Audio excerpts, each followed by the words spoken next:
Today, Tuesday, February 8, 2022. More than 100 illegal guns seized by the police since the start of the year. 5 men who were on the Kingston West Police Most Wanted list captured. Agricultural losses following last week's heavy rains in several parishes set at more than $76 million.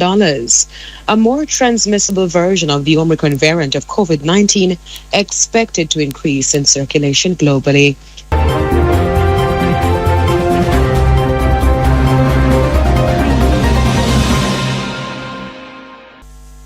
More than 100 illegal guns have been seized by the police since the start of the year, the highest in 4 years.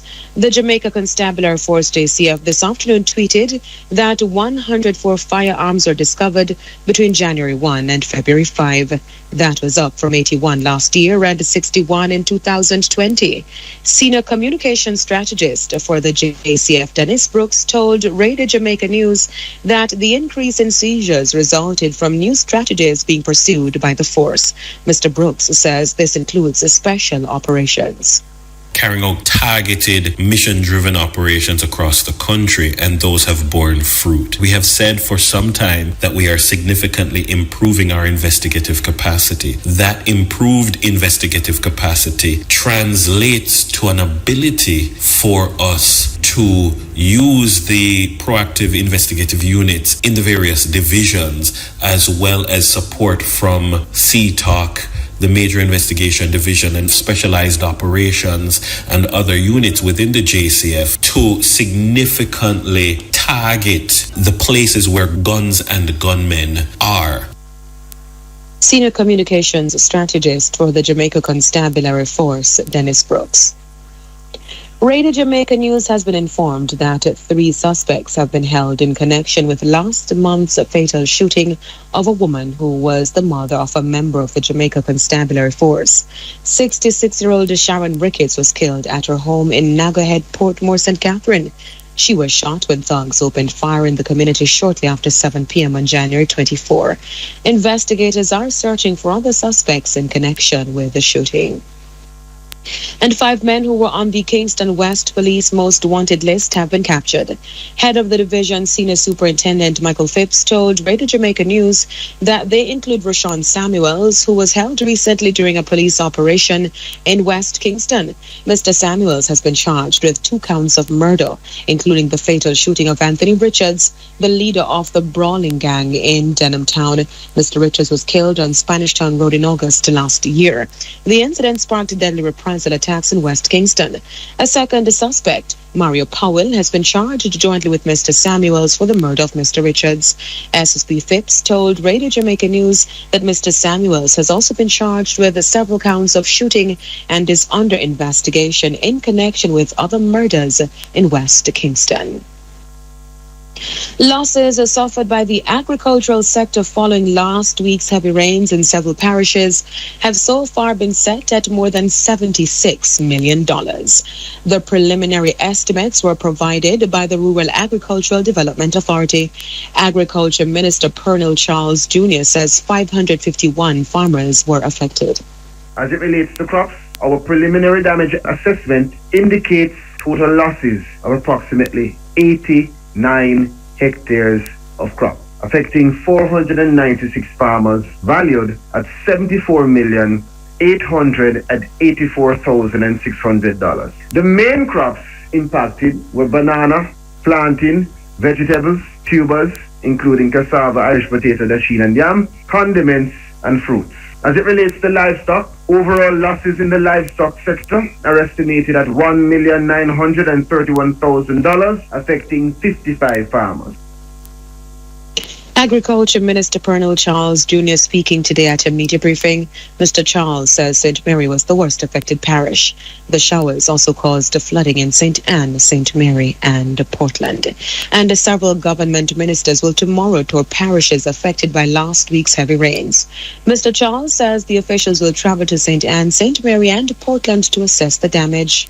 Along with a technical team from the ministry and RADA, and in conjunction with the ministries of local government, and also with Minister Warmington relating to roads and Minister Matthew Samuda relating to the meteorological situation. So a full team from government, a joint team, Minister Witter, will be going out tomorrow to do some assessment. Agriculture Minister Colonel Charles Jr.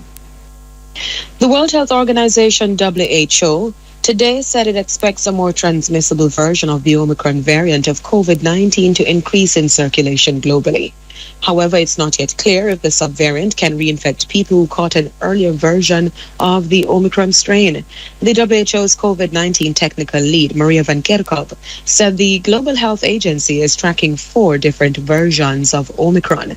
Ms. Van Kerkhove said the BA2 subvariant, which is more contagious than the currently dominant BA1 version, is likely to become more common.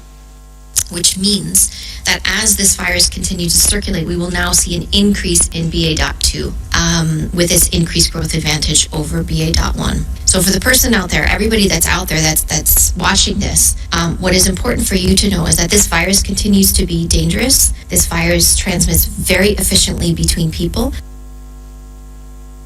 WHO's COVID-19 technical lead, Maria Van Kerkhove, researchers in Denmark have found that the BA2 is about 1.5 times more transmissible than the BA1, and it is more adept at infecting people who are vaccinated and even boosted.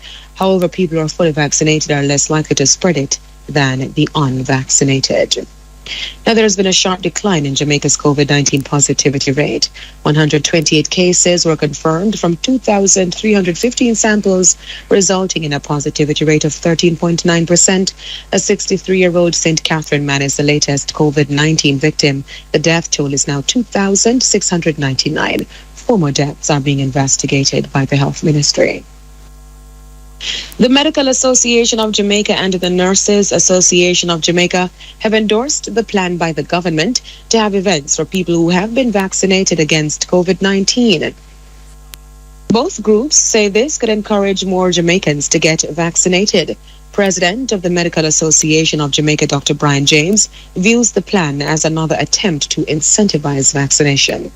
So if the situation is such that in order to become a part of the process of a football match or, camps or whatever these events are, then you need to be vaccinated. Then it would represent an incentive to become vaccinated. So the government and the authorities do need to try every possible way to get people to become vaccinated. And I believe this is a reasonable way to try.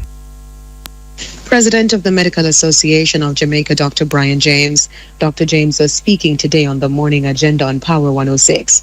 And Nurses Association of Jamaica President Patsy Edwards-Henry says the government should explore other options to persuade more Jamaicans to get vaccinated. Forcing persons to get vaccinated to go to a sporting event, how much of the population goes to the sporting events and parties and football? We have to look at the population that goes to these places and see if when you put that mandate in place, how many persons are we going to get from that? But we do have other places of gathering. Are we going to put mandates in for everywhere? For the supermarket, the meat shop, the wholesale. So while we look at it, and I support the government in trying everything to ensure that we get to that point where we want to be, we still have to look at other options also and look at the reach. President of the Nurses Association of Jamaica, Patsy Edwards-Henry. In Guyana, the leader of the People's National Congress Reform, PNCR, Aubrey Norton, today called for the police to launch a probe into allegations by a Chinese businessman